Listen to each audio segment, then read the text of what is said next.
Hi, I M Biju S Nair, former officer food corporation of India. എന്റെ പുതിയൊരു current affairs വീഡിയോയിലേക്ക് സ്വാഗതം. എല്ലാ ദിവസത്തെയും പോലെ നമ്മളെ ഹിന്ദു ന്യൂസ് പേപ്പറിന്റെ എഡിറ്റോറിയൽ ഡിസ്കഷൻ ഇന്നാണ് സ്റ്റാർട്ട് ചെയ്യുന്നത്. ഇന്നത്തെ എഡിറ്റോറിയൽസ് രണ്ടും വളരെ ഇൻഫോർമേറ്റീവ് ആയിട്ടുള്ള രണ്ട് എഡിറ്റോറിയൽസ് ആണ്. ഒന്ന് വേൾഡുമായിട്ട് ബന്ധപ്പെട്ട ഒരു ഇന്റർനാഷണൽ റിലേഷനുമായിട്ട് ബന്ധപ്പെട്ടൊന്നും എക്സാക്ട്ലി പറയാൻ പറ്റൂലെങ്കിലും ഒരു രാജ്യത്തെ അവസ്ഥയെക്കുറിച്ചാണ്. ഇനി വേറൊരു എഡിറ്റോറിയൽ നമ്മളുടെ GST കുറിച്ചാണ്. അപ്പം GST goods and service tax എന്ന് പറയുന്നത് 2017 ജൂലൈ 1 ഇന്ത്യയിൽ നടപ്പാക്കിയെന്ന് മുമ്പ് പല വീഡിയോസിലും ഞാൻ പറഞ്ഞിട്ടുള്ളത് നിങ്ങൾക്ക് എല്ലാവർക്കും അറിയാവുന്നതാണ്. 2017 ജൂലൈ 1 ഇന്ത്യയിൽ നിലവിൽ വന്ന ഇൻഡയറക്ട് ടാക്സ് സിസ്റ്റമാണ് GST goods and service tax എന്ന് പറയുന്നത്. അതിനൊരു ഗുഡ് ആൻഡ് സിമ്പിൾ ടാക്സ് ആക്കി മാറ്റുക എന്നുള്ളതാണ് ഗവൺമെന്റിന്റെയും ലക്ഷ്യവും ജനങ്ങളുടെ ആഗ്രഹവും. ഗുഡ്സ് ആൻഡ് സർവീസ് ടാക്സിനെ ഗുഡ് ആൻഡ് സിമ്പിൾ ടാക്സ് ആക്കി മാറ്റുക. അപ്പൊ ജൂലൈ 1 2017 നിലവിൽ വന്നത് കൊണ്ട് തന്നെ ആ ജൂലൈ 1 എന്ന് പറയുന്ന ഇന്ത്യയിൽ GST ഡേ ആണ്. ജൂലൈ 1 ഇന്ത്യയിൽ GST ഡേ ആണ്. എല്ലാ വർഷവും അങ്ങനെയാണ് ഡേ സെലിബ്രേറ്റ് ചെയ്യുന്നത്.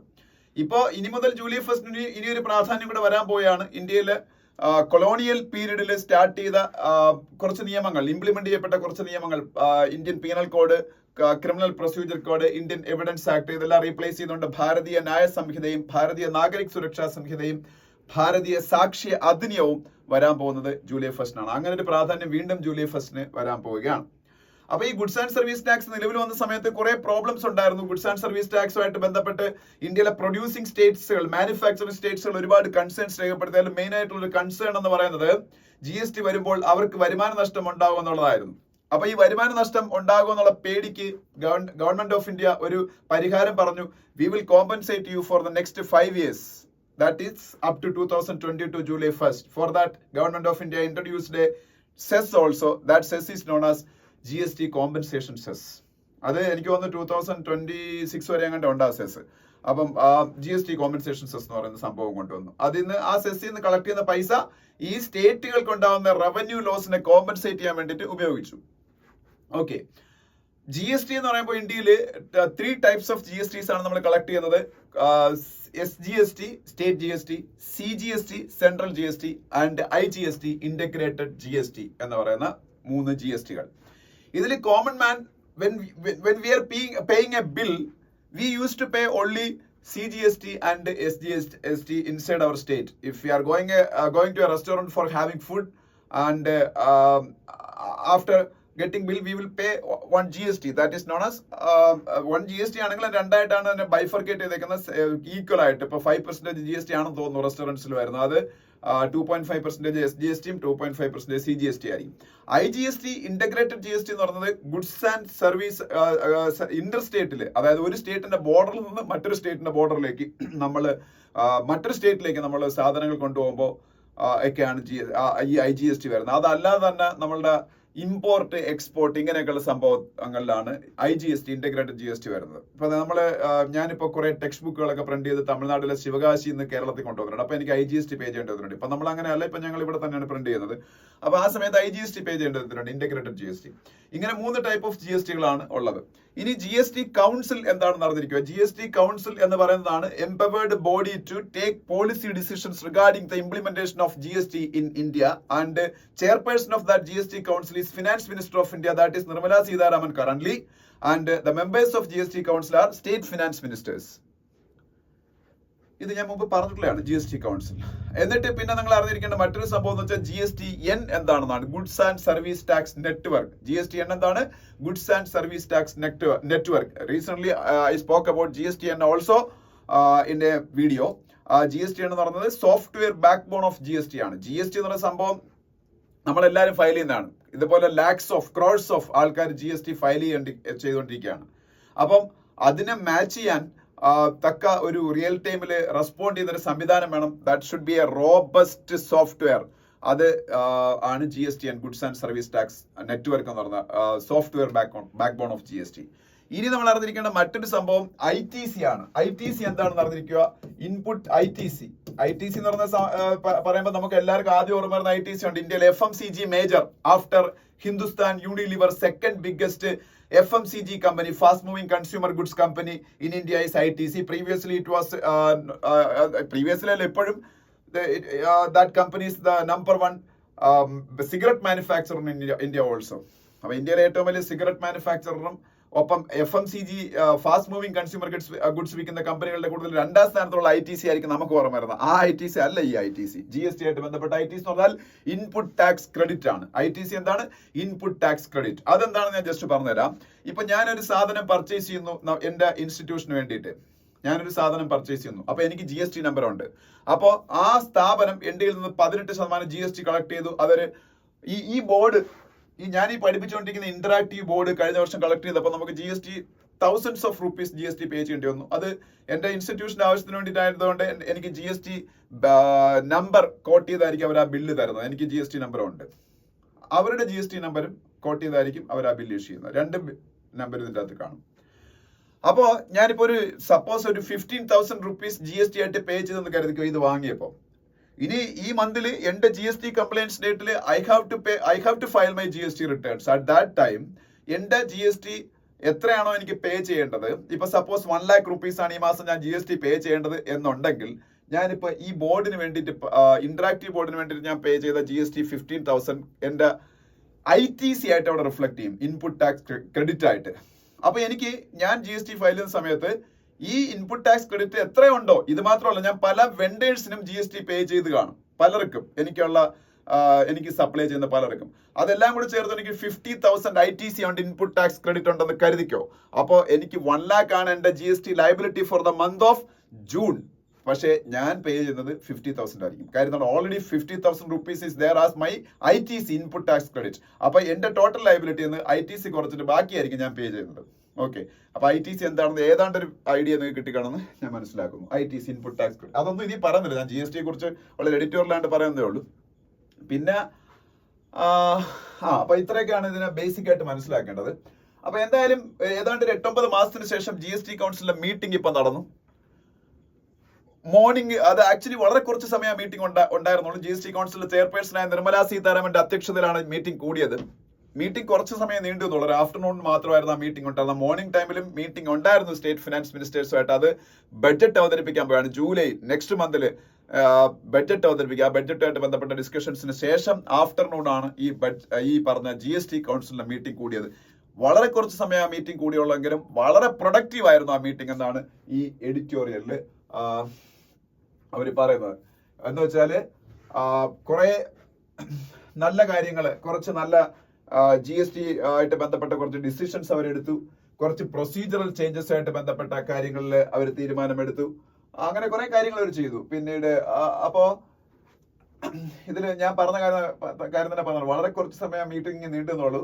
പക്ഷേ it is quite creditable that the council could over an afternoon arrive at a consensus on a flurry of issues aimed at easing a lot of taxpayers, reducing litigation and even providing tax relief on some items.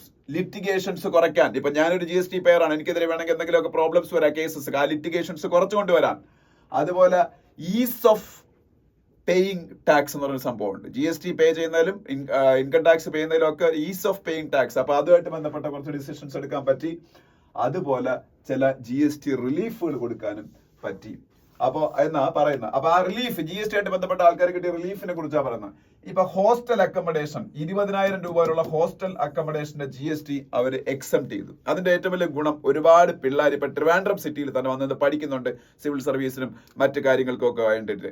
അപ്പം 20,000 രൂപ വരെയുള്ള hostel റെന്റില് ഉള്ള GST അവര് വേണ്ടെന്ന് വെച്ചു. അതുപോലെ ഈ പാക്കിങ്ങിന് ഉപയോഗിക്കുന്ന കാർട്ടൺസ്, മിൽക്ക് ക്യാൻസ്, അങ്ങനെയൊക്കെയുള്ള സംഭവങ്ങളുണ്ട്. അപ്പൊ അതിന്റെ എല്ലാത്തിന്റെയും GST യൂണിഫൈ ചെയ്യാൻ തീരുമാനിച്ചു 12%. ഇതൊന്നും കാണാനും പഠിക്കണ്ട കേട്ടോ, ഞാൻ ചില ഡിസിഷൻസ് അതിൽ ഉള്ളത് പറഞ്ഞിരുന്നതുകൊണ്ട് ഞാൻ ജസ്റ്റ് പറയുന്നേ ഉള്ളൂ. അങ്ങനെയൊക്കെ കുറച്ച് GST റിലീഫ് ആൾക്കാരെ കൊടുക്കുക.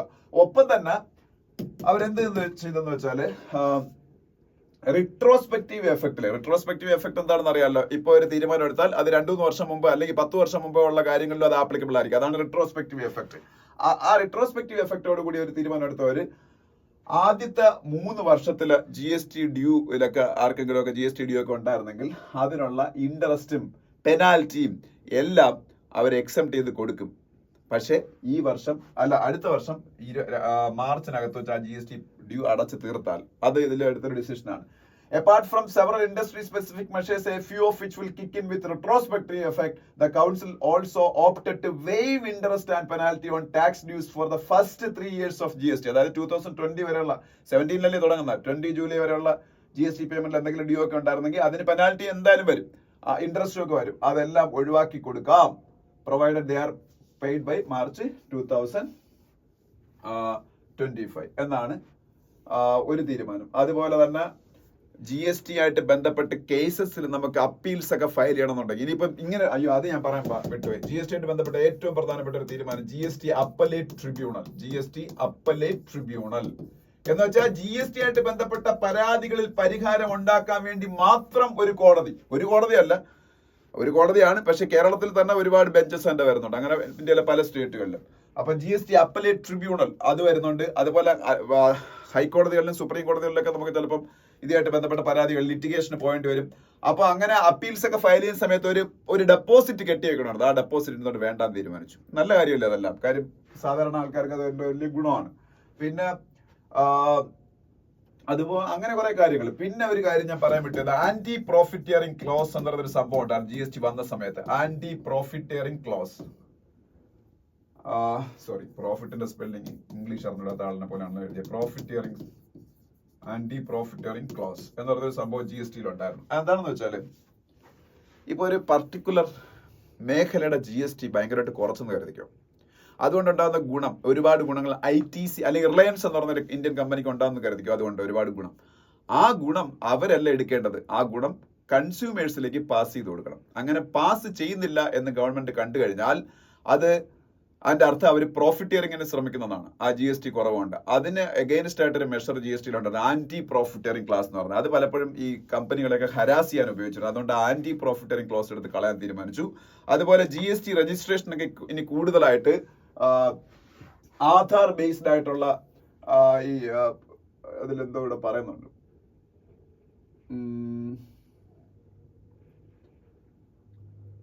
ബയോമെട്രിക് ആധാർ ഓതന്റിക്കേഷനായി ഇനി യൂസ് ചെയ്യാൻ പോകുന്നത്. അപ്പൊ അതൊക്കെ ഈ നേരത്തെ പറഞ്ഞ പോലെ ഈസ് ഓഫ് രജിസ്ട്രേഷനൊക്കെ കൊണ്ടുവരും. അങ്ങനെ കുറെ തീരുമാനങ്ങൾ എടുത്തിട്ടുണ്ട്. പിന്നെ ഇതിൽ ഇനി അവസാനമായിട്ടൊരു കാര്യം പറയാനുള്ളത്, ഇനി അടുത്ത ഓഗസ്റ്റിൽ വീണ്ടും GST കൗൺസിൽ യോഗം കൂടാൻ തീരുമാനിച്ചിട്ട് 1.5 മാസം കഴിഞ്ഞ് വീണ്ടും GST കൗൺസിൽ യോഗം കൂടും.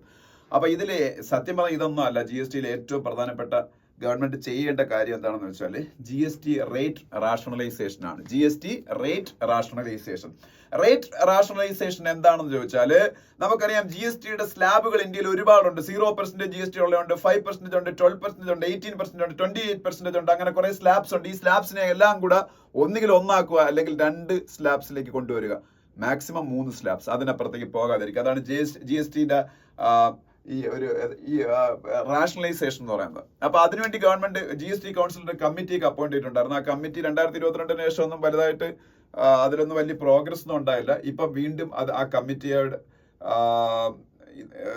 കൂടുതൽ ആക്റ്റീവായിട്ട് പ്രവർത്തിച്ച് ഇതിനൊരു പരിഹാരം കണ്ടെത്താനൊക്കെ പറഞ്ഞേക്കാം. അതൊക്കെ ഇനിയിപ്പോൾ അടുത്ത മീറ്റിംഗിൽ ഡിസ്കസ് ചെയ്യുമായിരിക്കും. ഇനി വേറൊരു കാര്യം കൂടെ ഹിന്ദു പറയുന്നുണ്ട്, GSTയുടെ പരിധിയിലില്ലാത്ത 2-3 പ്രൊഡക്ട്സ് ഉണ്ട് ഇന്ത്യയിൽ. ഒന്ന് പെട്രോളിയം പ്രൊഡക്ട്സ്, പിന്നെ ഇലക്ട്രിസിറ്റി, പിന്നെ ലിക്കർ. ഇതിൽ ഹിന്ദു പറഞ്ഞേക്കുന്ന പെട്രോളിയത്തിനെയും ഇലക്ട്രിസിറ്റിയും കൂടെ GSTയുടെ പരിധി കൊണ്ടുവന്ന ജനങ്ങൾക്ക് നല്ലതായിരിക്കും. അതും കൂടെ കൊണ്ടുവരാൻ വേണ്ടിയുള്ള ശ്രമങ്ങൾ ഭാവിയിലുണ്ടാണ്. മദ്യത്തിന്റെ കാര്യം പറഞ്ഞിട്ടില്ല. മദ്യത്തിന്റെ കാര്യം പറയാത്തതിന് കാര്യമുണ്ട്. മദ്യത്തിന്റെ കാര്യം GSTയുടെ പരിധി കൊണ്ടുവന്നാൽ മദ്യത്തിന്റെ വില ഭയങ്കരമായിട്ട് കുറയും. അപ്പൊ ചീപ്ലി അവൈലബിൾ ആവും ആൾക്കാർക്ക്. അത് അങ്ങനെയല്ല ആവേണ്ടത്. അതുകൊണ്ട് ആയിരിക്കും അത് പറയാത്ത. അതാണ് ഫസ്റ്റ് എഡിറ്റോറിയൽ. ഇനി സെക്കൻഡ് എഡിറ്റോറിയൽ എന്ന് പറഞ്ഞാൽ ഡെറ്റ് ട്രാപ്പ് എന്ന് പറഞ്ഞ എഡിറ്റോറിയലാണ്. ഇത് കഴിഞ്ഞ 1-2 ദിവസമായിട്ട് ഞാൻ ഹിന്ദു ന്യൂസ് പേപ്പറിന്റെ വേൾഡ് പേജ് ഡിസ്കസ് ചെയ്യുന്ന സമയത്ത് നിങ്ങളോട് ഡിസ്കസ് ചെയ്തിരുന്ന കാര്യമാണ്. കെനിയ എന്ന് പറഞ്ഞ ആഫ്രിക്കൻ കൺട്രി ഇന്ത്യക്കാർക്ക് എല്ലാവർക്കും എന്തായാലും പരിചിതമായിരിക്കും. അത് മറ്റൊന്നും കൊണ്ടല്ല, ഇന്ത്യ ക്രിക്കറ്റ് ഒരു ഫ്രണ്ട്സി ഉള്ള രാജ്യമായതുകൊണ്ട് ക്രിക്കറ്റിൽ അത്യാവശ്യം വേരുകളുള്ള ഒരു ആഫ്രിക്കൻ രാജ്യമാണ് കെനിയ.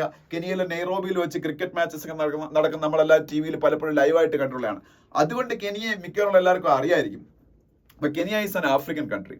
കെനിയയിൽ ഇപ്പം അവിടുത്തെ പ്രസിഡന്റ് വില്യം റൂട്ടോ പാർലമെന്റിൽ എടുത്ത ചില തീരുമാനങ്ങൾക്കെതിരെ വലിയ പ്രതിഷേധം ഉണ്ടായി. കെനിയയുടെ പ്രസിഡന്റ് പേരെന്താണ്? William Ruto. പ്രതിഷേധം ഉണ്ടാവാനുള്ള കാരണമായിട്ടുള്ള കാര്യം എന്താണെന്ന് വെച്ചാൽ അവിടെ IMF പറഞ്ഞിട്ട്, IMF അറിയാലോ, ഇന്റർനാഷണൽ മോണിറ്ററി ഫണ്ട്, രാജ്യങ്ങൾക്ക് financial crisis especially balance of payment issues ഒക്കെ ഉണ്ടാകുമ്പോൾ ഫണ്ട് കൊടുത്ത് സഹായിക്കുന്ന വേൾഡിന്റെ ബാങ്കാണ് IMF, ഇന്റർനാഷണൽ മോണിറ്ററി ഫണ്ട് എന്ന് പറയുന്നത്. അവരുടെ സിസ്റ്റർ ഓർഗനൈസേഷൻ ആണ് വേൾഡ് ബാങ്ക് എന്ന് പറയുന്നത്. സിസ്റ്റർ ഓർഗനൈസേഷൻ എന്ന് പറയാൻ കാര്യം ഈ രണ്ട് ഓർഗനൈസേഷൻസും ഫോം ചെയ്യപ്പെട്ടത് ബ്രെട്ടൺ വുഡ് കോൺഫറൻസിൽ വെച്ചാണ്. ഏത് കോൺഫറൻസിൽ വെച്ചാണ്? ബ്രെട്ടൺ വുഡ് കോൺഫറൻസിൽ വെച്ചാണ്. അതുകൊണ്ട് ഈ രണ്ട് ഇൻസ്റ്റിറ്റ്യൂഷനെ ചേർത്ത് പറയുന്നത് ബ്രെട്ടൺ വുഡ് സിസ്റ്റേഴ്സ് എന്നാണ്. രണ്ടിന്റെയും ഹെഡ്ക്വാർട്ടേഴ്സ് ഒരേ സ്ഥലത്താണ്, വാഷിംഗ്ടൺ DC ആണ്. അപ്പൊ ഈ വേൾഡ് ബാങ്ക് ഈ IMF ലോകത്തിലെ ഫിനാൻഷ്യൽ ക്രൈസിസ് നേരിടുന്ന, ബാലൻസ് ഓഫ് പേയ്മെന്റ് ഇഷ്യൂ നേരിടുന്ന രാജ്യങ്ങൾക്ക് ഫണ്ട് താൽക്കാലികമായിട്ട് കൊടുത്ത് സഹായിക്കും. അവർ ചുമ്മാ അങ്ങനെ കൊടുക്കത്തില്ല. അവർ കുറെ കണ്ടീഷൻസ് പറയും. These countries should have to meet those conditions, then only they will provide the funding to that particular nation. Recently, our neighboring country Pakistan also issued severe financial crisis.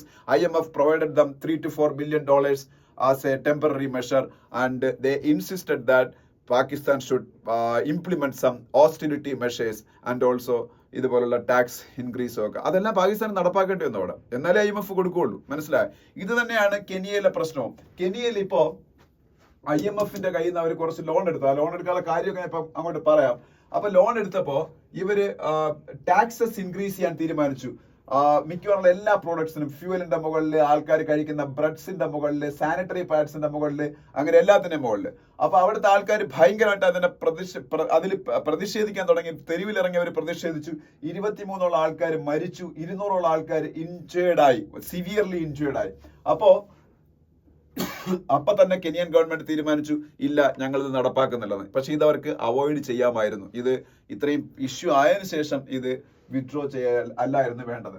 അപ്പോൾ ഗവൺമെന്റിന്റെ പ്ലാൻ എന്ന് പറയുന്നത് ഏതാണ്ട് $1.55 billion extra tax collect ചെയ്ത് പിരിക്കുക എന്നുള്ളതായിരുന്നു. അതിന്റെ കാര്യം IMFന്റെ കയ്യിൽ നിന്ന് അവരും $941 മില്യൺ ലോണായിട്ട് സെക്യൂർ ചെയ്യാൻ പോയാണ്.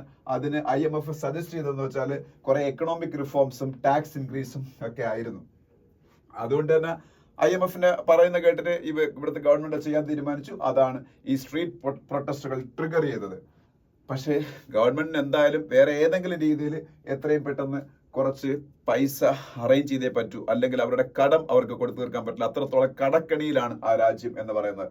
54 മില്യൺ ആണ് ആ രാജ്യത്തിലെ പോപ്പുലേഷൻ, അതായത് 5.4 crore പീപ്പിൾ. അതിലെ 1/3 ആൾക്കാർ പോവർട്ടിയിലാണ്. അപ്പൊ ഓസ്റ്ററിറ്റി മെഷേഴ്സിൽ കൂടെയാണ് ഇനി അവർ പൈസ, അതായത് ഇപ്പം ഗവൺമെന്റ് അധിക ചെലവുകളൊക്കെ നിയന്ത്രിച്ച് പൈസ സേവ് ചെയ്യാൻ പറ്റുന്നതാണ് അവർ നോക്കാൻ പോണത്. എന്തായാലും ഗവൺമെന്റിന് വേറെ മാർഗമില്ല എന്നുള്ളതിന്റെ ഏറ്റവും വലിയ ഉദാഹരണമാണ് അവരുടെ മൊത്തം ഡെറ്റ്, കടം എന്ന് പറയുന്നത് $80 ബില്യൺ ആണ്. $80 ബില്യൺ എന്ന് പറയുന്നത് ആ രാജ്യത്തിന്റെ മൊത്തം GDPയുടെ ഏതാണ്ട് 3/4 ആണ്. നമ്മളുടെ രാജ്യത്തിന്റെ അവസ്ഥ നിങ്ങളൊന്ന് ആലോചിച്ച് നോക്കണം. നമ്മളുടെ രാജ്യത്തിന്റെ ഡെറ്റ് GDP റേഷ്യോ എനിക്ക് തോന്നുന്നത് ഏതാണ്ട് 18% മാത്രമാണ്. അപ്പോഴാണ് നിങ്ങൾക്ക് മനസ്സിലാവുന്നത് നമ്മളുടെ എക്കോണമി എത്രത്തോളം നല്ല കണ്ടീഷനിലാണ്. നമുക്കത് വായിക്കുമ്പോൾ മനസ്സിലാവും. ഞാൻ മിനിഞ്ഞാന്നോ ഇന്നലെയോ കൊണ്ടുള്ള കറണ്ട് അഫയേഴ്സ് വീഡിയോ പറഞ്ഞിട്ടുണ്ട്. ഹിന്ദുവിന്റെ ബിസിനസ് പേജിൽ അതിനെ കുറിച്ച് ഉണ്ടായിരുന്നു. ഇന്ത്യയുടെ debt to GDP ratio is around 19% ആയിരുന്നു. അതിപ്പോ കുറഞ്ഞു 18% ആയിട്ട്. അത് കുറഞ്ഞു വരണം, അതാണ് ഏറ്റവും നല്ലത്. ഇത് 3/4 കടമാണ് അവരുടെ GDPയുടെ വാല്യൂടെ 3/4 എന്ന് പറയുന്നത് ഏതാണ്ട് 75% ആണ് അവിടുത്തെ ഡെറ്റ്. ഓക്കെ, മനസ്സിലായോ? അപ്പൊ GDP ആയിട്ട് കമ്പയർ ചെയ്യുമ്പോൾ. അപ്പോ അതുകൊണ്ട് തന്നെ അവർക്ക് കിട്ടുന്ന വരുമാനത്തിന്റെ പകുതി അവർ കടം കൊടുത്ത് തീർക്കാനാണ് ഉപയോഗിക്കുന്നത്. പക്ഷെ ഇതിൻ്റെ ഇടയിൽ ഭയങ്കര ഒരു വിഷയം ഉണ്ടായി. എന്താണ്? കോവിഡ് വന്നപ്പോഴത്തേക്ക് എക്കണോമി കംപ്ലീറ്റ്ലി സ്റ്റാൻഡ് സ്റ്റില്ലായി. പക്ഷെ അപ്പോഴും അവർക്ക് ഒരുപാട് സ്പെൻഡ് ചെയ്യേണ്ടി വന്നു. അപ്പൊ കടം കൂടി. അപ്പൊ അതുകൊണ്ട് തന്നെ ആ സമയത്ത് ആഫ്രിക്കയിലെ പല രാജ്യങ്ങളും കടക്കണിയിൽ പെട്ടുപോയി. ഇവര് മാത്രമല്ല, ഖാന പോലുള്ള രാജ്യങ്ങളും, അതുപോലെ വേറെ സാംബിയ, ഖാന പോലുള്ള രാജ്യങ്ങളൊക്കെ കടക്കണിയിൽ അവർക്ക് കടം കൊടുക്കാൻ പറ്റാത്ത ഒരു ഡിഫോൾട്ടേഴ്സ് ആയിട്ട് മാറി. ഈ കെനിയ ഈ IMFനും വേൾഡ് ബാങ്കിനും ഒക്കെ മാത്രമല്ല, ചൈനയ്ക്കും പൈസ കൊടുക്കാണ്ട്. ഞാൻ ഇന്ന് എന്റെ മറ്റൊരു യൂട്യൂബ് ചാനലായ ബിജു നായർ ഫാക്ട് ചെക്സ് എന്ന് പറയുന്ന ചാനലിൽ മാലിദ്വീപ് ഇതിനെ കുറിച്ചൊരു വീഡിയോ ഇടുന്നുണ്ട്. മാലിദ്വീപ് മുഹമ്മദ് മൊയ്സു എന്ന് പറഞ്ഞ പുതിയ പ്രസിഡന്റ് അധികാരത്തിൽ വന്നതിന് ശേഷം ഇന്ത്യക്ക് എഗെയിൻസ്റ്റ് ആയിട്ടുള്ള സ്റ്റാൻഡ്, ഇന്ത്യ അവരുടെ ഓൾ ടൈം അല്ലെങ്കിൽ ഓൾ വെദർ ഫ്രണ്ട് ആണ്. പക്ഷെ still Muizzu took an open stand against India and he decided to tie his nation with China. അപ്പൊ ആ ചൈന ഒരു ചില ആന്റിസിപ്പേഷൻസിലാണ് മൊയ്സു അത് ചെയ്തത്. പക്ഷെ ചൈന പിന്നീട് മാൽദീവ്സിനെ ചെറിയ രീതിയിലൊന്ന് പറ്റിച്ചു. അപ്പൊ പതുക്കെ മാൽദീവ്സിന്റെ പ്രസിഡന്റ് വീണ്ടും ഇന്ത്യയിലേക്ക് ചായയാണ്. അങ്ങനെ മനസ്സിലായി റിലയബിൾ പാർട്ണർ ഇന്ത്യ മാത്രമാണ്. അതുകൊണ്ടാണ് ഇപ്പൊ മോഡിയുടെ ഓത്ത് ടേക്കിംഗ് സെറമണിയിൽ, മോഡിയുടെ സത്യപ്രതിജ്ഞാ ചടങ്ങിൽ Mohamed Muizzu was present and he's recalibrating his diplomatic relationship with India. അപ്പൊ ഇത് ഞാൻ ഇപ്പോൾ പറയാൻ കാര്യം, ചൈന എന്ന് പറയുന്ന രാജ്യം ശ്രീലങ്കയുടെ എക്കണോമിക് ക്രൈസിസിൽ വലിയ പങ്കുവച്ച രാജ്യമാണ്. Sri Lanka is under severe financial crisis and they are actually getting some kind of respite from that crisis recently. Last ഇയറിലൊക്കെ അവർ അണ്ടർ സിവിയർ ക്രൈസിസ് ആയിരുന്നു. അന്ന് ഇന്ത്യയാണ് അവർ രക്ഷിച്ചത് ഒരുവിധം. പക്ഷെ അതിന്റെ main reason Chinese debt trap ആണ്. ചൈന ഇൻഫ്രാസ്ട്രക്ചർ പ്രോജക്റ്റ് ഒക്കെ എന്ന് പറഞ്ഞാൽ ഭയങ്കരമായിട്ട് ഫണ്ടിങ് കൊടുത്തിട്ട് വലിയ പലിശ വരുന്നത് മേടിക്കും. ഏത് രാജ്യത്തിന്റെ ആണെങ്കിലും എക്സോർബിറ്റന്റ് ആയിട്ടുള്ള ഇൻട്രസ്റ്റ്. പതുക്കെ ആ രാജ്യത്തിന് ആ ഡെറ്റ് സർവീസ് ചെയ്യാൻ പറ്റാതെ ചൈനയുടെ വിധേയത്വവും ഒപ്പം ചൈനയുടെ ട്രാപ്പിലും ആയി പോകും. കെനിയയ്ക്കും അത് തന്നെയാണ് സംഭവിച്ചത്. കണ്ടോ ഇവിടെ പറഞ്ഞേക്കുന്നത്, കെനിയ IMF-നും വേൾഡ് ബാങ്കിനും മാത്രമല്ല ചൈനയ്ക്കും വലിയ കടം കൊടുത്തു തീർക്കാണ്ട്. അപ്പൊ അവർക്ക് അവര് ഈ ഡെറ്റ് സർവീസ് ചെയ്യുന്നതിൽ ഡിഫോൾട്ട് വരത്തില്ല. ഡിഫോൾട്ട് വരുന്ന വെച്ചാൽ കൊടുക്കാൻ പറ്റാതായി. ഇപ്പൊ സാംബിയക്കും ഖാനിക്കൊക്കെ റീസെന്റ് അത് പറ്റി. അപ്പൊ ആഫ്രിക്കയിലെ പല രാജ്യങ്ങളും അത്തരത്തിലുള്ളൊരു ക്രൈസിസിലാണ്. അപ്പം അതിന്റെ കൂടെ എന്തോ വന്നു, യുക്രൈൻ റഷ്യ വാർ വന്നു. അപ്പൊ യുക്രൈനിൽ നിന്ന് റഷ്യ എന്നുള്ള പല സാധനങ്ങൾക്കും ഷോർട്ടേജ് വന്നു. അപ്പൊ ലോകത്തിൽ അത് ഇൻഫ്ലേഷന് കാരണമായി. ലോകത്തിൽ ഇൻഫ്ലേഷന് കാരണമായപ്പോഴത്തേക്ക് ലോകത്തിലെ പല രാജ്യങ്ങൾ, അമേരിക്ക ഉൾപ്പെടെ, അമേരിക്ക ഇന്ത്യയൊക്കെ അത് ചെയ്തു. സെൻട്രൽ ബാങ്കുകളുടെ പലിശ നിരക്ക് ഉയർത്തി. പലിശ നിരക്ക് ഉയർത്തുമ്പോൾ എന്ത് സംഭവിക്കും? ഈ രാജ്യങ്ങൾ മറ്റു രാജ്യങ്ങൾക്ക് കടം കൊടുത്ത് തീർക്കാണ്ട് അപ്പൊ അവർ കൊടുക്കേണ്ട പൈസയുടെ എമൗണ്ടും കൂടും. ഓൾറെഡി അതിൻ്റെ കൂടെ കോവിഡ് ഒക്കെ വന്ന് ആകെ കുഴപ്പത്തിലാണ്. രാജ്യത്തിന്റെ അകത്ത് നല്ല ഇൻഫ്ലേഷൻ ഉണ്ട്. അപ്പൊ അവർക്ക് കൊടുക്കേണ്ട ഇപ്പൊ അമേരിക്കയൊക്കെ പലിശ നിരക്ക് ഉയർത്തുമ്പോൾ സ്വാഭാവികമായിട്ടും കടം മേടിച്ച രാജ്യങ്ങൾക്ക് കൊടുക്കേണ്ട പൈസയും കൂടും. കാര്യം അവരെല്ലാം പലിശ നിരക്ക് ഉയർത്തത്തില്ല. ഇതെല്ലാം അവരെ ക്രൈസിസിലാക്കി. ഇതാണ് ആക്ച്വലി കെനിയയിലെ ഇപ്പോഴത്തെ അവസ്ഥ എന്ന് പറയുന്നത്. അപ്പൊ അതുകൊണ്ട് ഇതില് ഹിന്ദുവിലെ എഡിറ്റോറിയൽ പറയുന്നത് ഇവര് ഇത്രയും വലിയ ക്രൈസിസിലുള്ള പോവർട്ടി റിഡൻ ആയിട്ടുള്ള രാജ്യങ്ങളാണ് പല ആഫ്രിക്കൻ രാജ്യങ്ങളും. അതേസമയത്ത് അവർ ഭയങ്കര എക്കണോമിക് ക്രൈസിസിലുമാണ്. അപ്പൊ അവരെ പിഴിയുന്ന സമീപനം IMF ഒന്നും ഉപയോഗിക്കാതെ കുറച്ചുകൂടെ അനുഭാവപൂർണമായിട്ടുള്ള ഇമാജിനേറ്റീവ് ആയിട്ടുള്ള മെഷേഴ്സ് എടുത്ത് ആ രാജ്യങ്ങളെ ഈ ക്രൈസിസിൽ നിന്ന് പുറത്തു വരാൻ സഹായിക്കണം എന്നാണ് പറഞ്ഞേക്കുന്നത്. ഒപ്പം വില്യം റൂട്ടോ എന്ന് പറയുന്ന പ്രസിഡന്റ് 2022 അധികാരത്തിൽ വരുമ്പോൾ ആ രാജ്യത്തിന്റെ എക്കണോമിക് ക്രൈസിസ് കുറയ്ക്കാമെന്ന അദ്ദേഹം വാഗ്ദാനം ചെയ്തിരുന്നത്.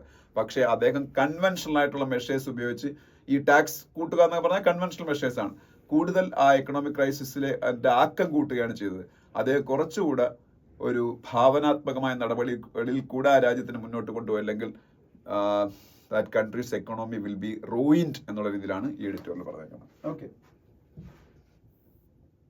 പിന്നെ ഈ ഹിന്ദുവിൽ ഇന്നത്തെ 2 ആർട്ടിക്കിൾസ് നമുക്ക് വേണ്ടാത്തതാണ്. പ്രീച്ചിങ് കൺസെൻസസ് പ്രൊവോക്കിംഗ് കൺഫ്രണ്ടേഷൻ എന്ന് പറയുന്ന എഡിറ്റോറിയൽ അല്ല ആർട്ടിക്കിൾ നമ്മൾ വായിക്കേണ്ട ആവശ്യമില്ല. കാര്യം ഇത് എഴുതിയിരിക്കുന്ന സോണിയാഗാന്ധിയാണ്. അപ്പൊ സ്വാഭാവികമായിട്ടും ഒരു പൊളിറ്റിക്കൽ ആർട്ടിക്കിൾ ആയിരിക്കും. അത് മാത്രമല്ല, ഇതിപ്പോ രാഹുൽ ഗാന്ധി എഴുതിയാലും നരേന്ദ്രമോദി എഴുതിയാലും പ്രകാശ് കാരാട്ട് എഴുതിയാലും ആരെഴുതിയാലും നമ്മളത് വായിക്കരുത്. കാര്യം ഒരു പൊളിറ്റീഷ്യൻ, ഒരു പൊളിറ്റിക്കൽ പാർട്ടി ലീഡർ എഴുതുമ്പോൾ സ്വാഭാവികമായിട്ട് അതിൽ ഫാക്ട്സ് ആയിരിക്കും, മിക്കവാറും ഒരു ബയസ്ഡ് നെറേറ്റീവ് ആയിരിക്കും. രണ്ടാമത് പൊളിറ്റിക്കൽ ഓവർടോൺ ഭയങ്കര കൂടുതലായിരിക്കും. നമുക്ക് അതിന്റെ ആവശ്യമില്ല. ഓക്കെ, ഇപ്പൊ ഒരു ഗവൺമെന്റ് ഫംഗ്ഷണറി അല്ലെങ്കിൽ തേർഡ് പാർട്ടി അനലിസ്റ്റ് അങ്ങനെയുള്ളവർ എഴുതുന്ന ആർട്ടിക്കിളാണെങ്കിൽ നമുക്ക് വായിക്കാം. ഓക്കെ, അപ്പൊ അതിന്റെ ആവശ്യമില്ല. ഇനി താഴോട്ട് വരുമ്പം tuning into the narratives in the American election. അതും നമുക്ക് ഒരു ആവശ്യമില്ല. കാര്യം അമേരിക്കൻ ഇലക്ഷൻ നവംബറിൽ വരാൻ പോകുന്നു. അമേരിക്ക വേൾഡിലെ ലാർജസ്റ്റ് എക്കോണമി, അമേരിക്ക വേൾഡിലെ മോസ്റ്റ് പവർഫുൾ കൺട്രിയും ആയതുകൊണ്ട് അവിടുത്തെ പ്രസിഡൻഷ്യൽ ഇലക്ഷനെ കുറിച്ചും അവിടുത്തെ പ്രസിഡൻഷ്യൽ ഇലക്ഷനിൽ ജനങ്ങൾ എങ്ങനെയാണ് വോട്ട് ചെയ്യാൻ പോകണം എന്നതിനെ കുറിച്ചും അവിടുത്തെ വോട്ടേഴ്സിന്റെ വോട്ടിംഗ് ഡിസിഷൻസ് അല്ലെങ്കിൽ പോൾ പ്രിഫറൻസസിന് ഇൻഫ്ലുവൻസ് ചെയ്യുന്ന ഫാക്ടേഴ്സ് എന്തൊക്കെയാണെന്നുള്ളതിനെ കുറിച്ചൊക്കെ ആർട്ടിക്കിൾസ് തുരിതിരാ വരും ഇനി അങ്ങോട്ട്. ഇതിപ്പോ ജൂലൈ ആവാൻ പോകുന്നതല്ല, ഇനിയിപ്പോ നവംബറിൽ ഇലക്ഷൻ ആണ്. അപ്പം റിപ്പബ്ലിക്കൻ പാർട്ടിയുടെ കാൻഡിഡേറ്റ് ഡൊണാൾഡ് ട്രംപ് ആണോ ജയിക്കാൻ പോകുന്നത്, അല്ലെങ്കിൽ ബൈഡൻ ഡെമോക്രാറ്റിക് പാർട്ടിയുടെ കാൻഡിഡേറ്റ് ഇപ്പോഴത്തെ ഇൻകുംബന്റ് പ്രസിഡന്റും ആയ ബൈഡൻ ജയിക്കുക എന്നുള്ളതിനെ കുറിച്ചുള്ള കാര്യങ്ങളായിരിക്കും. നമുക്കിപ്പം തൽക്കാലം അതിനെ കുറിച്ചൊന്നും ചിന്തിക്കേണ്ട ആവശ്യമില്ല. ഇന്ത്യ-US റിലേഷൻഷിപ്പിനെ കുറിച്ചാണെങ്കിൽ നമ്മളത് വായിക്കണം, ഇന്റർനാഷണൽ റിലേഷന്റെ ഭാഗമായിട്ട്.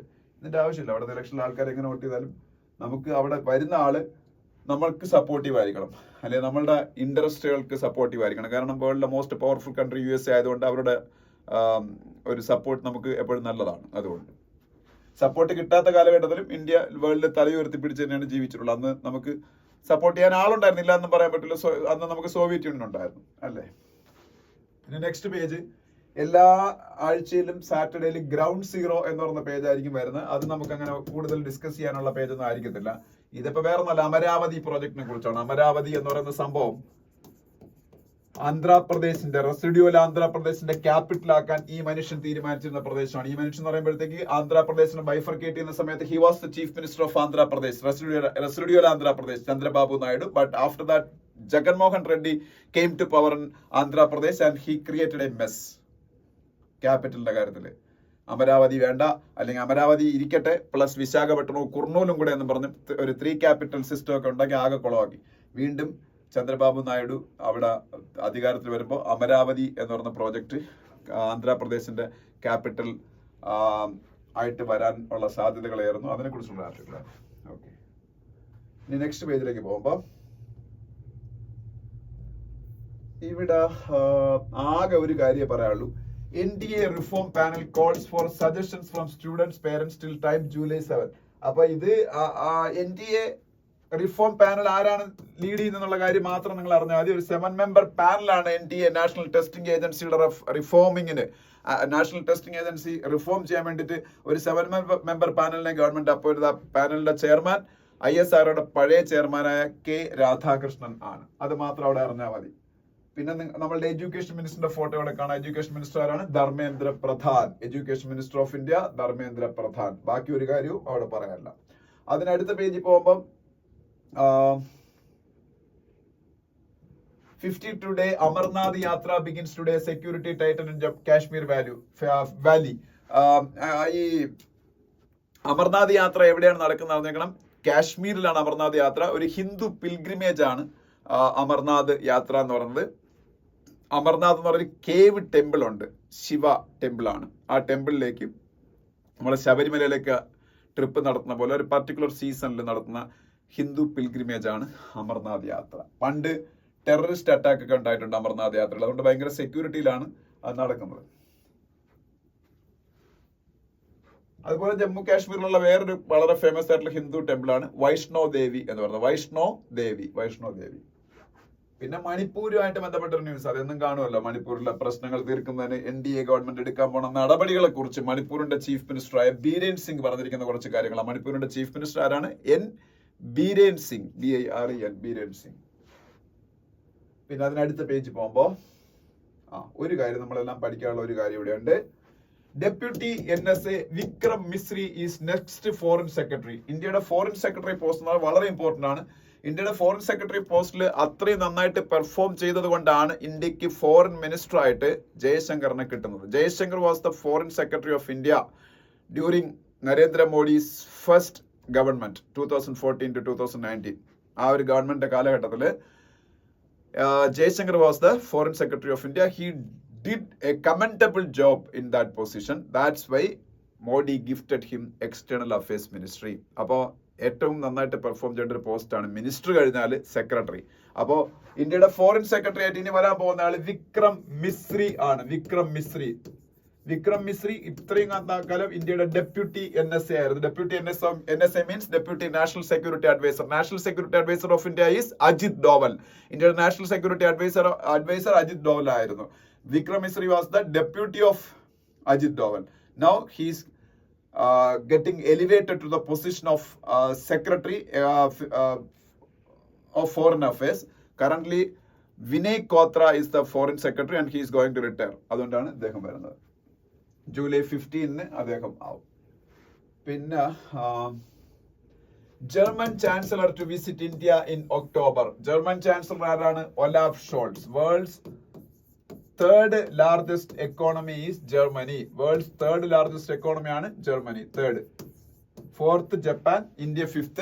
By next year India will become the fourth largest economy, overtaking Japan. And by 2027 India will overtake Germany also, and India will become the third largest economy by 2027. So Germany is the current third largest economy in the world. ജർമ്മനിയുടെ chancellor, അവിടുത്തെ ഏറ്റവും വലിയ constitutional position prime minister എന്നോ president എന്നോ അല്ല അറിയപ്പെടുന്ന most powerful position in Germany is chancellor position. And Olaf Scholz is the chancellor of Germany. He is going to visit India in October. ജർമ്മനിയുടെ ambassador ആണ് അത് പറഞ്ഞിരിക്കുന്നത്. ഫിലിപ്പ് ആക്കർമാൻ ആണ് ജർമ്മനിയുടെ ambassador. Philipp Ackermann, German ambassador to India, Philipp Ackermann. പിന്നെ ഇത് വളരെ important ആണ്. India achieve outstanding outcome in FATF evaluation. Global ലെവലില് ഇന്ത്യയെ കുറിച്ചുള്ള പോസിറ്റീവ് ന്യൂസുകൾ വരുന്നത് റയറായിട്ട് സംഭവിക്കുന്ന കാര്യമാണ്. അപ്പോ അത് അത്തരം ന്യൂസുകൾ നമ്മൾ സെലിബ്രേറ്റ് ചെയ്യേണ്ടതാണ്. FATF എന്താണെന്ന് ആദ്യം അറിഞ്ഞിരിക്കും. അതിന്റെ എക്സ്പാൻഷൻ പറയാം. Financial action task force. FATF എന്താണ്? Financial action task force. FATF financial action task force is the anti-terror financing watchdog of UN. Anti-terror financing watchdog of UN. Terror financing, ഭീകരതയ്ക്ക് പണം നൽകി സഹായിക്കുന്ന രാജ്യങ്ങൾ, ആ രാജ്യങ്ങളുടെ പൗരന്മാർ, ആ രാജ്യങ്ങളുടെ ഓർഗനൈസേഷൻസ്, ഇവരെയൊക്കെ നിരീക്ഷിക്കുന്നതിന് വേണ്ടിയിട്ടുള്ള സംവിധാനമാണ് FATF financial action task force എന്ന് പറയുന്നത്. That's why it is known as anti terror financing watchdog of United Nations എന്ന്. അതിന്റെ ഹെഡ്ക്വാർട്ടേഴ്സ് പാരീസ് ആണ്. FATFന്റെ ഹെഡ്ക്വാർട്ടേഴ്സ് എവിടെയാണ്? പാരീസ് ആണ് ഫിനാൻഷ്യൽ ആക്ഷൻ ടാസ്ക് ഫോഴ്സിന്റെ. And if a country is not performing well in these things like anti-terror financing പോലുള്ള കാര്യങ്ങളിൽ, if a country is not performing, then that country will be labeled as അല്ലെങ്കിൽ that country will be blacklisted by FATF. blacklisted. അത് previous ഈ പറഞ്ഞ blacklist ചെയ്യുന്നതിന് മുമ്പ് ആദ്യം എടുക്കുന്ന first measure is to grey list that country. Pakistan was under grey list just 2 years back. Grey list വരുമ്പോഴത്തേക്ക് they should take some additional measures to correct the anomalies in the system, and if they are not correcting the anomalies in the system, that grey listed country will be automatically fall into blacklisted country, അല്ലെങ്കിൽ black listed ആയിട്ട് മാറും. ഇപ്പം north Korea, Iran ഒക്കെ FATFന്റെ black ലിസ്റ്റിലാണ്. അപ്പൊ India ഔട്ട്സ്റ്റാൻഡിംഗ്ലി എന്താ പറയുന്ന better achievements ആണ്, അല്ലാതെ ഔട്ട്സ്റ്റാൻഡിംഗ്ലി എന്താ പറയുന്ന നല്ല അച്ചീവ്മെന്റ്സ് ആണ് നമ്മൾ ഇപ്പോൾ ഉണ്ടാക്കിയെടുത്തത്. ഇത് ഈ ടെറർ ഫിനാൻസിങ്, അതുപോലെ ഇതുമായിട്ട് ബന്ധപ്പെട്ട anti money laundering activity. Money laundering എന്ന് പറഞ്ഞാൽ എന്താണ്? എല്ലാ രീതിയിലുള്ള ഇല്ലിസിറ്റ് ഫോംസ് ഓഫ് മണി ട്രാൻസാക്ഷൻസിനെയാണ് മണി ലോണ്ടറിങ് എന്ന് പറഞ്ഞാൽ. ഈ മണി ലോണ്ടറിംഗിന് അഗേൻസ്റ്റ് ആയിട്ടുള്ള ഇന്ത്യയിലെ നിയമമാണ് PMLA, prevention of money laundering act എന്ന് പറഞ്ഞ PMLA, prevention of money laundering act. അപ്പൊ ഇതൊക്കെ കൊണ്ടുവന്ന് നമ്മൾ ഒരുപാട് ഇങ്ങനെയുള്ള കാര്യങ്ങളൊക്കെ അഗേൻസ്റ്റ് ആയിട്ടുള്ള മെഷേഴ്സ് എടുത്തുകൊണ്ട് G20 നേഷൻസിന്റെ കൂട്ടത്തില്, G20 ആണ് വേൾഡിലെ ഏറ്റവും വലിയ 20 economies. G20 group of 20 nations, വേൾഡിലെ ഏറ്റവും ബെസ്റ്റ് 20 എക്കോണമീസ്. ആ കൂട്ടത്തില് ഇന്ത്യക്കൊപ്പം വേറെ 4 രാജ്യങ്ങളേ ഉള്ളൂ. അപ്പൊ ഏറ്റവും നല്ല പെർഫോമൻസ് വേൾഡില് ഇന്ത്യയും മറ്റ് 4 G20 നേഷൻസ് ആണ്. മൊത്തം 5 രാജ്യങ്ങളാണ്. G20 വിട്ട് കഴിഞ്ഞാൽ ബാക്കിയൊക്കെ ചെറിയ ചെറിയ രാജ്യങ്ങളാണ്. അവരൊന്നും കൂട്ടേണ്ട ആവശ്യമില്ല. അപ്പൊ G20യുടെ കൂട്ടത്തിൽ ടോപ്പ് 5 ഒരെണ്ണം ഇന്ത്യക്ക് ആവാൻ പറ്റുന്ന പറഞ്ഞാൽ വലിയൊരു കാര്യമാണ്. FATF ഫിനാൻഷ്യൽ ആക്ഷൻ ടാസ്ക് ഫോഴ്സിന്റെ performance അനാലിസിസിൽ India has achieved an outstanding outcome in the mutual evaluation conducted during 2023-24 by the Financial Action Task Force എന്ന് പറഞ്ഞാണ് ന്യൂസ് വരുന്നത്. നിങ്ങൾ താല്പര്യമുള്ളവർ കൂടുതൽ വായിച്ചു നോക്കുക. പിന്നെ നെക്സ്റ്റ് പേജ്, അവിടെയും നമുക്ക് പറയാൻ കുറച്ച് കാര്യങ്ങളുണ്ട്. ഫസ്റ്റ് കാര്യം, call electricity boy core output. എന്താണ് കോർ ഔട്ട്പുട്ട് എന്ന് ആദ്യം പഠിക്കുക. എല്ലാ മാസവും വരുന്ന ഒരു സംഭവമാണ് കോർ സെക്ടർ ഇൻഡസ്ട്രീസിന്റെ ഗ്രോത്ത് റേറ്റ്. എന്താണ് കോർ സെക്ടർ ഇൻഡസ്ട്രീസിന്റെ ഗ്രോത്ത് റേറ്റ്? എല്ലാ മാസവും കാൽക്കുലേറ്റ് ചെയ്യും കോർ സെക്ടർ ഇൻഡസ്ട്രീസിന്റെ ഗ്രോത്ത് റേറ്റ്. അതുകൊണ്ട് തന്നെ കോർ സെക്ടർ ഇൻഡസ്ട്രീസ് ഒരിക്കൽ കോമ്പറ്റേറ്റീവ് എക്സാമിന് ചോദിച്ചിട്ടുള്ളതാണ്. ഇതിലെ ഓപ്ഷൻസ് തന്നിട്ട് ഇതിൽ ഏതാണ് കോർ സെക്ടർ ഇൻഡസ്ട്രി എന്ന്. അപ്പൊ കോർ സെക്ടർ ഇൻഡസ്ട്രീസ് 8 എണ്ണമാണ്. 8. അത് ഏതൊക്കെയാണെന്ന് അറിഞ്ഞിരിക്കുക. Steel, cement, electricity, coal, crude oil, natural gas, fertilisers and refinery products. Steel, cement, electricity, coal, crude oil, natural gas, fertilisers and refinery products. These 8 industries are known as core sector industries. Core sector ഇൻഡസ്ട്രീസിന്റെ growth rate എപ്പോഴും upward ആയിരിക്കണം. അപ്പൊ അത് വളരെ കുറഞ്ഞു വരികയാണെന്നുണ്ടെങ്കിൽ അത് ഇന്ത്യയുടെ ഇൻഡസ്ട്രീസിനെ മൊത്തത്തിൽ ബാധിക്കും. ഈ കോർ സെക്ടർ ഇൻഡസ്ട്രീസ് ആണ് മൊത്തം IIPയുടെ 40% ഓക്യുപ്പൈ ചെയ്യുന്ന. IIPയുടെ 40%. IIP എന്ന് പറഞ്ഞാൽ എന്താണ്?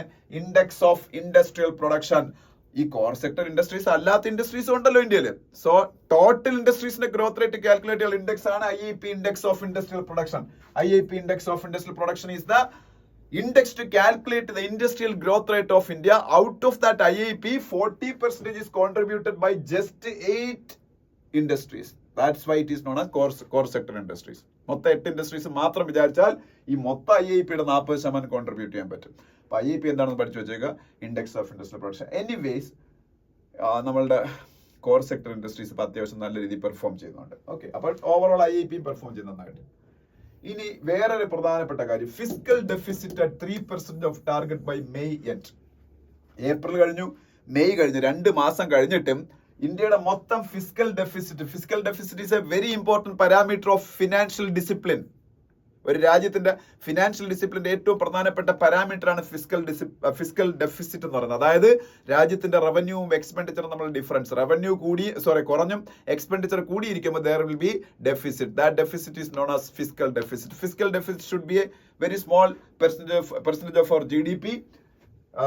As per the latest interim budget of finance minister, 5.1% of GDP should be the fiscal deficit of India this year. പക്ഷേ ഇത് ഇനിയും ബെറ്റർ ചെയ്യാൻ പറ്റും എന്നാണ് ഇതുവരെ വന്ന ഡേറ്റാസ് വ്യക്തമാക്കുന്നത്. മിക്കവാറും ജൂലൈയിൽ ഇന്ത്യയുടെ ഫുൾ ബഡ്ജറ്റ് വരുമ്പോൾ ഈ 5.1% ഓഫ് GDP എന്നുള്ളത് ചിലപ്പം 4.something% ഓഫ് GDP ആയിട്ട് കുറയ്ക്കാൻ സാധ്യതയുണ്ട് ഇന്ത്യയുടെ മൊത്തം ഫിസ്ക്കൽ ഡെഫിസിറ്റ്. അത്ര ഇപ്പൊ ഈ നരേന്ദ്രമോദി ഗവൺമെന്റിനെ കുറിച്ച് ഒരുപാട് ക്രിറ്റിസിസംസ് പറഞ്ഞാലും ഒരു കാര്യം അവർ കമൻഡബിൾ ആയിട്ട് ചെയ്യുന്നത് വെച്ചാൽ ഫിസ്ക്കൽ ഡിസിപ്ലിൻ ആണ്. ഈവൻ കോവിഡ് വന്നിട്ട് പോലും ഒരുപാട് മേഖലയിൽ പണം വാരി ചെലവഴിക്കുക, ഡയറക്ട്ലി ആൾക്കാരുടെ അക്കൗണ്ടിലേക്ക് പൈസ കൊടുക്കുക എന്നൊക്കെ പറഞ്ഞിട്ട് നിർമ്മലാ സീതാരാമൻ ചെയ്തില്ല. പകരം അവർ ചെയ്തത് ക്രെഡിറ്റ് ഗ്യാരണ്ടീസ് കൊടുക്കുകയാണ്. ബാങ്കുകളിൽ നിന്ന് മൈക്രോ സ്മോൾ ആൻഡ് മീഡിയം എന്റർപ്രൈസസിലുള്ള ബിസിനസ് മാൻമാരൊക്കെ ലോൺ എടുക്കുമ്പോൾ ആ ലോണുകൾക്ക് ഗവൺമെന്റ് ഗ്യാരണ്ടി കൊടുക്കും. അതാണ് ക്രെഡിറ്റ് ഗ്യാരണ്ടി എന്ന് പറയുന്നത്. അപ്പൊ അങ്ങനെയൊക്കെ ചെയ്താണ് എക്കോണമി റിവൈവ് ചെയ്തത്. അതുകൊണ്ട് തന്നെ നമുക്ക് വലിയ ഈ ഫിസ്ക്കൽ ഡെഫിസിറ്റ് ഒന്നും ഉണ്ടായില്ല. അപ്പൊ അത്യാവശ്യം നല്ല രീതിയിലാണ് എക്കോണമി അവർ സ്റ്റിയർ ചെയ്യുന്നത്. അത് സമ്മതിക്കേണ്ട കാര്യമാണ്. അപ്പൊ എന്തായാലും ഈ 2 മാസം കൊണ്ട് പോലും നമ്മൾ മൊത്തം ഫിസ്ക്കൽ ഡെഫിസിറ്റ് 3% പോലും ആയിട്ടില്ല. അപ്പൊ അതുകൊണ്ട് നമ്മൾ ഈ വർഷം നന്നായിട്ട് ഫിസ്ക്കൽ ഡെഫിസിറ്റ് കാര്യത്തിൽ പെർഫോം ചെയ്യുന്ന. അതുപോലെ RBI raises bar for states bar union territories WMA എന്താണെന്ന് അറിഞ്ഞിരിക്കണം, എക്സാമിനൊക്കെ ചോദിക്കും. വെയ്സ് ആൻഡ് മീൻസ് അഡ്വാൻസ് എന്നുള്ള ഷോർട്ട് ഫോം ആണ് WMA എന്ന് പറയുന്നത്. Ways and means advance. Ways and means advance. ഇതെന്താണെന്ന് ഞാൻ പറഞ്ഞുതരാം. ഇന്ത്യയിലെ സെൻട്രൽ ഗവൺമെന്റിനും സ്റ്റേറ്റ് ഗവൺമെന്റുകൾക്കും ഒക്കെ RBI പെട്ടെന്നുള്ള ഫിനാൻഷ്യൽ ക്രൈസിസസ്, പെട്ടെന്നുള്ള ക്രെഡിറ്റ് ഫ്ലോയിലുള്ള ഒരു ഗ്യാപ്പ്, അങ്ങനെയൊക്കെ സംഭവങ്ങൾ ഉണ്ടായാൽ ഒന്ന് പിടിച്ചിരിക്കാൻ വേണ്ടി ഒരു ലോൺ കൊടുക്കുക. അതിനാണ് വെയ്സ് ആൻഡ് മീൻസ് അഡ്വാൻസ് എന്ന് പറയുന്നത്. കിട്ടിക്കഴിഞ്ഞ് 3 മാസത്തിനകം തിരിച്ചടയ്ക്കണം. വളരെ ഫാസ്റ്റ് ആയിട്ട് തിരിച്ചടയ്ക്കണം. ആക്ച്വലി ഓവർ ഡ്രാഫ്റ്റ് എന്ന് പറയുന്ന സംവിധാനമാണ്. നമ്മൾ പത്രങ്ങളിലൊക്കെ വായിക്കുമ്പോൾ ചിലപ്പോഴൊക്കെ കാണും കേരളം RBIയിൽ നിന്ന് 500 കോടി ഓവർ ഡ്രാഫ്റ്റ് എടുത്തെന്നൊക്കെ ചിലപ്പോൾ പത്രത്തിൽ വരാറുണ്ട്. പെട്ടെന്ന് തിരിച്ചടയ്ക്കും വേണം അത്. ആ ഓവർ ഡ്രാഫ്റ്റിനെയാണ് വെയ്സ് ആൻഡ് മീൻസ് അഡ്വാൻസ് എന്ന് പറയുന്നത്. അതായത് പെട്ടെന്നുള്ള ക്യാഷ് ഫ്ലോയിലുള്ള പ്രശ്നങ്ങളെ പരിഹരിക്കാൻ വേണ്ടി സ്റ്റേറ്റിലേക്കും സെന്ററിനും ഒക്കെ കൊടുക്കും. കുറച്ച് സമയത്തേക്ക് ഒരു ലോൺ. അതാണ് wise and means advance. RBI ആണ് അത് കൊടുക്കുന്നത്. അറിഞ്ഞിരിക്കുക, RBI മാത്രമാണ് വെയ്സ് ആൻഡ് മീൻസ് അഡ്വാൻസ് കൊടുക്കുന്നത്. അത് ഇത്രയും കാലം 47,000 crores ആയിരുന്നു ഇന്ത്യയിലെ സ്റ്റേറ്റുകൾക്ക് യൂണിയൻ ടെറിട്ടറീസിനോട് RBI അലോക്കേറ്റ് ചെയ്തിരുന്നത്. അതിപ്പോ 60,180 crore ആയിട്ട് 18 crore ആയിട്ട് കൂട്ടി. 60,118 crore ആയിട്ട് കൂട്ടി. ഇപ്പൊ ഇതാണ് WMAയുടെ ലിമിറ്റ്. പിന്നെ എന്താണ്, പിന്നീട് ശക്തികാന്ത ദാസിന്റെ ഒരു ഫോട്ടോ ഒക്കെ ഉണ്ട്. അത് നമുക്ക് അവിടെ ഡിസ്കസ് ചെയ്യാനുള്ള കാര്യങ്ങളൊന്നുമില്ല അവിടെ. ഇനി ഇന്ത്യയിലെ സ്മോൾ സേവിങ്സ് സ്കീമുകളുടെ ഒക്കെ റേറ്റ് ഗവൺമെന്റ് സാധാരണ ഇടയ്ക്കിടയ്ക്ക് കൂട്ടാറുണ്ട്. പക്ഷെ ഇപ്പൊ ഒന്നും കൂട്ടില്ല, അൺചേഞ്ച്ഡ് ആയിട്ട് നിർത്തി. സ്മോൾ സേവിങ്സ് അതായത് നമ്മളെ സാധാരണ ലോവർ മിഡിൽ ക്ലാസ് ഫാമിലീസ് ഒക്കെ എൻഗേജ് ചെയ്യുന്ന ചില സേവിങ് സ്കീമുകളുണ്ട്. ഇപ്പൊ PPF, public provident fund. PPF എന്താണ്? Public provident fund. അതൊരു small saving scheme by government of India ആണ്. NSC, national saving certificate. പിന്നെ സുകന്യ സമൃദ്ധി വേണമെങ്കിൽ പറയാം, അതൊരു സ്മോൾ സേവിംഗ് എന്നൊന്നും പറയാൻ പറ്റില്ല. കാര്യം ആക്ച്വലി അത് എല്ലാവരും ഉപയോഗിക്കുന്നുണ്ട്. അത് സമ്പന്നരായിട്ടുള്ള ആൾക്കാർ ഇത് ഉപയോഗിക്കുന്നുണ്ട്. കുറെ ടാക്സ് ബെനിഫിറ്റ് ഒക്കെ ഉള്ളതാണ്. സുകന്യ സമൃദ്ധി അക്കൗണ്ട്. സുകന്യ സമൃദ്ധി അത് നമ്മുടെ പെൺകുട്ടികൾക്ക് വേണ്ടിയുള്ള അക്കൗണ്ടാണ് ബാങ്കുകളിൽ നിന്ന് കിട്ടുന്നത്. സുകന്യ സമൃദ്ധി. ഇതിന്റെയൊക്കെ ഇൻട്രസ്റ്റ് റേറ്റ് പൊതുവെ സാധാരണ FD-യെക്കാളും കൂടുതലായിരിക്കും. പക്ഷെ മുമ്പ് അത് RBI ഗവൺമെന്റ് ഇടയ്ക്കിടയ്ക്ക് കൂട്ടുമായിരുന്നു. പക്ഷെ ഇപ്പൊ അങ്ങനെ കൂട്ടിയിട്ടൊന്നും ഇല്ല. അതിനെ കുറിച്ചൊക്കെയാണ്. പിന്നെ നെക്സ്റ്റ് പേജ് പോകുമ്പോൾ ഇന്റർനാഷണൽ പേജില് അമേരിക്കയുടെ പ്രസിഡൻഷ്യൽ ഇലക്ഷനെ കുറിച്ചൊക്കെയുള്ള ന്യൂസുകളാണ്. പിന്നെ താഴോട്ട് അർജന്റീനയുടെ പ്രസിഡന്റിന്റെ പേരുണ്ട്. അർജന്റീനയുടെ പ്രസിഡന്റ് ആരാണ്? ജാവിയർ മിലേയി ആണ്. Argentina. The second biggest country in South America. The biggest country in South America is Brazil, and the second biggest country in South America is Argentina. Argentina's new president is Javier Milei. അർജന്റീനയുടെ capital ഏതാണ്? Buenos Ayers ആണ്. അർജന്റീനയുടെ capital Buenos Ayers. അർജന്റീനയുടെ currency peso ആണെന്നാണ് തോന്നുന്നത്. നോക്കണേ. പിന്നെ താഴോട്ട് വരുമ്പം ചൈനയുടെ പ്രസിഡന്റ് ഒരു സ്റ്റേറ്റ്മെന്റ് കാണാം. ചൈനയുടെ പ്രസിഡന്റ് ആരാണ്? Xi Jinping. ഗ്ലോബൽ സൗത്തിനെ കുറിച്ച് അദ്ദേഹം പറഞ്ഞത്. എന്താണ് ഈ ഗ്ലോബൽ സൗത്ത്? ഇപ്പൊ ഇടയ്ക്കിടയ്ക്ക് പത്രത്തിലൊരു സംഭവമാണ് global south and global north. യഥാർത്ഥത്തിൽ പണ്ട് ഇന്ത്യ പോലുള്ള ഡെവലപ്പിംഗ് നേഷൻസ്, സൗത്ത് ഏഷ്യയിലെ രാജ്യങ്ങൾ, ഏഷ്യയിലെ പല രാജ്യങ്ങളും ഒക്കെ ഡെവലപ്പിംഗ് നേഷൻസ് ആണ്. ആഫ്രിക്കയിലെ പല രാജ്യങ്ങളും ഡെവലപ്പിംഗ് നേഷൻസോ അല്ലെങ്കിൽ ലീസ്റ്റ് ഡെവലപ്ഡ് കൺട്രീസോ ഒക്കെയാണ്. മുമ്പ് ഉപയോഗിച്ചിരുന്ന തേർഡ് വേൾഡ് കൺട്രീസ് എന്നുള്ളൊരു പദപ്രയോഗമാണ്. തേർഡ് വേൾഡ് കൺട്രീസ്, മൂന്നാം ലോക രാജ്യങ്ങൾ. അത് ആക്ച്വലി ഇൻസൾട്ടിങ് ആണ്. അപ്പൊ അതുകൊണ്ട് ഈ തേർഡ് വേൾഡ് കൺട്രീസ് ഒന്നും ഇപ്പൊ അങ്ങനെ ഉപയോഗിക്കാറില്ല. മുമ്പ് ഡെവലപ്ഡ് കൺട്രീസും ഡെവലപ്പിംഗ് കൺട്രീസും അൺഡെവലപ്ഡ് കൺട്രീസ് എന്ന് പറയും. ഇപ്പൊ അൺഡെവലപ്ഡ് എന്നോ അണ്ടർ ഡെവലപ്ഡ് എന്നോ അങ്ങനെ പറയത്തില്ല. ഇപ്പൊ ലീസ്റ്റ് ഡെവലപ്ഡ് കൺട്രീസ് എന്ന് പറയുള്ളൂ. LDC, least developed countries. അപ്പൊ ഈ തേർഡ് വേൾഡ് കൺട്രീസ് എന്ന് പറയുന്ന പദപ്രയോഗം മാറ്റിയിട്ട് ഇപ്പൊ പൊതുവെ ഗ്ലോബൽ സൗത്ത് എന്നാണ്. ഡെവലപ്മെന്റ് ആസ്പെക്ട്സിൽ ലാഗ് ചെയ്യുന്ന, ഇൻഫ്രാസ്ട്രക്ചർ ഫെസിലിറ്റി കുറവുള്ള, ഹ്യൂമൻ ഡെവലപ്മെന്റ് ഇൻഡെക്സിൽ പലതിലും പിന്നോക്കം നിൽക്കുന്ന രാജ്യങ്ങളെ വിശേഷിപ്പിക്കാൻ ഉപയോഗിക്കുന്ന global south. Global north and opposite developed ആയിരിക്കും. ഏഷ്യയിൽ ഇപ്പോൾ സൗത്ത് കൊറിയ, ജപ്പാൻ, അതുപോലെ ഇസ്രായേൽ, ഇതുപോലുള്ള 2-3 രാജ്യങ്ങൾ ഒഴിച്ചാൽ ബാക്കി മിക്കവാറും എല്ലാം ഗ്ലോബൽ സൗത്തിന്റെ ഭാഗമാണ്. ആഫ്രിക്കയിൽ almost every countries are global south countries ആണ്. Global south. ഈ ഗ്ലോബൽ നോർത്ത് എന്ന് പറയുമ്പോൾ ഏഷ്യയിൽ തന്നെ ഇപ്പം ജപ്പാൻ, ഓഷ്യാനിയ മേഖലയിൽ ഓസ്ട്രേലിയ, ന്യൂസിലൻഡ്, സൗത്ത് കൊറിയ ഏഷ്യയിൽ, ഇത്രയൊക്കെ ഉള്ളൂ നമ്മളിവിടെ ഗ്ലോബൽ നോർത്ത്. പിന്നെ അങ്ങോട്ട് പോകുമ്പോൾ നോർത്ത് അമേരിക്കയിൽ USA പോലുള്ള രാജ്യങ്ങൾ, പിന്നെ യൂറോപ്പിലെ മിക്കവാറുള്ള കൺട്രീസ് എല്ലാം ഗ്ലോബൽ നോർത്ത് ആണ്. അവരെല്ലാം ഡെവലപ്ഡ് ആയിരിക്കും. ഓക്കെ. ഗ്ലോബൽ സൗത്തിന്റെ ലീഡറായിട്ട് പൊതുവെ ഇപ്പൊ കരുതപ്പെടുന്നത് ഇന്ത്യയാണ്, ഡെവലപ്പിംഗ് നേഷൻസിന്റെ. ഇതൊന്നും വേണ്ട, സ്പോർട്സ് പേജിൽ ഈ കാര്യങ്ങൾ നമുക്ക് പറയാനില്ല. വേൾഡ് കപ്പ് ആര് ജയിക്കുക എന്നുള്ളൊരു ആകാംക്ഷയിലാണ് നമ്മളെല്ലാവരും. ഇന്ന് രാത്രി 8 മണിക്ക് നമ്മളെല്ലാവരും TV-യിലേക്ക് കണ്ണും നട്ടിരിക്കും. ഇന്ത്യ എന്ന് പറഞ്ഞ ടീമിന് ആശംസകളും പ്രാർത്ഥനകളും ഒക്കെ നേർന്നുകൊണ്ട് ഇന്ത്യ ജയിക്കട്ടെ. കാര്യം Rohit Sharma is deserving an ICC trophy because he is one of the most prolific power hitters of contemporary cricket. And അതുപോലെ ഇന്ത്യയുടെ നല്ലൊരു ക്യാപ്റ്റനും ഒക്കെയാണ്. He led Indian team to final in many of the ICC tournaments. Previously ICC test ചാമ്പ്യൻഷിപ്പിന്റെ ഫൈനലിലും ICC one day cricket ചാമ്പ്യൻഷിപ്പിന്റെ ഫൈനലിലും ഒക്കെ അദ്ദേഹത്തിന് ടീമിനെ കൊണ്ടെത്തിക്കാൻ പറ്റി. പക്ഷെ ഫൈനൽ എന്ന് പറയുന്ന ഹേർഡിൽ നമ്മൾ പരാജയപ്പെട്ടു പോകുന്ന കണ്ടത്. Now this is the last chance for him to get an ICC World Cup trophy because he and Virat Kohli both are on the verge of retirement. Retire ചെയ്തില്ലെങ്കിൽ ചിലപ്പോൾ ഇന്ത്യ ടീമിൽ തന്നെ പോകാനുള്ള ചാൻസ് വരുന്നുണ്ട്. അപ്പം this is their last chance. അപ്പം നമുക്ക് എല്ലാവർക്കും നമ്മൾ ഒരുപാട് എന്റർടൈൻ ചെയ്യിപ്പിച്ച 2 ലെജൻസ് ആണ് വിരാട് കോഹ്ലിയും രോഹിത് ശർമ്മയും. അവർക്ക് വേണ്ടിയിട്ടെങ്കിലും ഈ കപ്പ് നമുക്ക് വിൻ ചെയ്യാൻ വേണ്ടിയിട്ട് പ്രാർത്ഥിക്കാം. പിന്നെ നെക്സ്റ്റ് പേജിൽ പോകുമ്പോൾ ഒന്നും പറയാനില്ല. അതിനടുത്ത പേജിൽ പോകുമ്പോൾ വിംബിൾഡൺ ടൂർണമെന്റ് സ്റ്റാർട്ട് ചെയ്യാൻ പോകുന്നു. അതുമായിട്ട് ബന്ധപ്പെട്ട ന്യൂസുകൾ കാണാം. Wimbledon, what is Wimbledon? വേൾഡിലെ ഏറ്റവും പ്രസ്റ്റീജിയസ് ആയിട്ടുള്ള 4 ടെന്നീസ് ടൂർണമെന്റുകളാണ് വേൾഡിലുള്ള ഏറ്റവും മോസ്റ്റ് പ്രസ്റ്റീജിയസ് ടെന്നീസ് ടൂർണമെന്റ്സ്. അതിനാണ് ഗ്രാൻഡ് സ്ലാംസ് എന്ന് പറയുന്നത്. ഗ്രാൻഡ് സ്ലാംസ് എന്നറിയപ്പെടുന്ന 4 ടെന്നീസ് ടൂർണമെന്റുകൾ. ഓസ്ട്രേലിയൻ ഓപ്പൺ, ഫ്രഞ്ച് ഓപ്പൺ ആണ് ഇപ്പൊ കാർലോസ് അൽക്കാരസ് 2 ആഴ്ച മുമ്പ് വിൻ ചെയ്തത്. അത് കഴിഞ്ഞ Wimbledon, in last US open. ഇങ്ങനെ 4 ടൂർണമെന്റുകളാണ് ഗ്രാൻഡ് സ്ലാംസ് എന്ന് പറയുന്നത്. അത് ഏറ്റവും കൂടുതൽ വിൻ ചെയ്ത മനുഷ്യനാണ് അതായി നിൽക്കുന്നത്. നൊവാക് ജോക്കോവിച്ച് എന്ന് പറയുന്ന സെർബിയക്കാരൻ ഏറ്റവും കൂടുതൽ ഗ്രാൻഡ് സ്ലാം ടൈറ്റിൽസ് വിൻ ചെയ്ത്. ആ റെക്കോർഡൊന്നും അത്ര പെട്ടെന്ന് ആരും ബ്രേക്ക് ചെയ്യാൻ പോകുന്നില്ല. സെർബിയക്കാരനാണ്.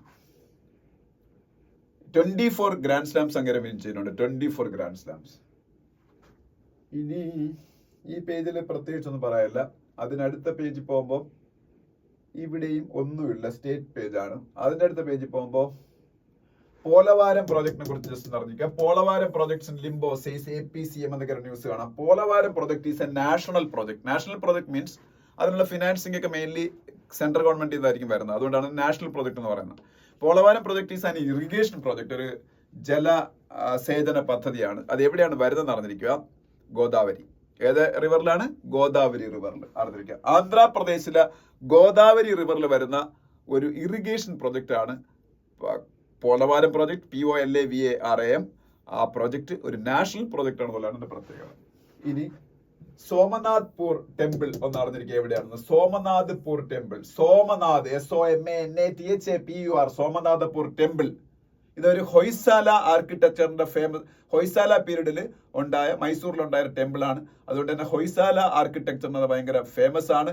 ഈ ടെമ്പിൾ യുനെസ്കോയുടെ വേൾഡ് ഹെറിറ്റേജ് സൈറ്റ് ലിസ്റ്റുണ്ട്. യുനെസ്കോ അറിയാലോ, United nation educational scientific and cultural organisation. അവരാണ് ഈ വേൾഡ് ഹെറിറ്റേജ് സ്റ്റാറ്റസ് ഒക്കെ പലതിനും കൊടുക്കുന്ന ലോക പൈതൃകങ്ങൾ. അതിലൊരെണ്ണമാണ് ഈ പറഞ്ഞ ഹൊയ്സാല ടെമ്പിൾ, സോമനാഥപൂർ ടെമ്പിൾ. അപ്പൊ ഇത്രയൊക്കെ ഉള്ളൂ ഇന്നത്തെ പത്രം. അപ്പൊ ഇത്രയാണ് ഇന്നത്തെ ഹിന്ദു ന്യൂസ് പേപ്പർ. അപ്പൊ ഇനി നാളെ സൺഡേ ആണ്, നാളെ ഡിസ്കഷൻ ഇല്ല. Monday we will discuss Sunday's newspaper and Monday's newspaper together. If you have any suggestions, you can tell me through comments. അപ്പോൾ എല്ലാവർക്കും അത് വീഡിയോസ് ഒക്കെ ഇഷ്ടപ്പെടുന്നുണ്ടെന്ന് എനിക്ക് മനസ്സിലായി. അപ്പം വീണ്ടും കാണാം. അതുവരേക്കും ബൈ.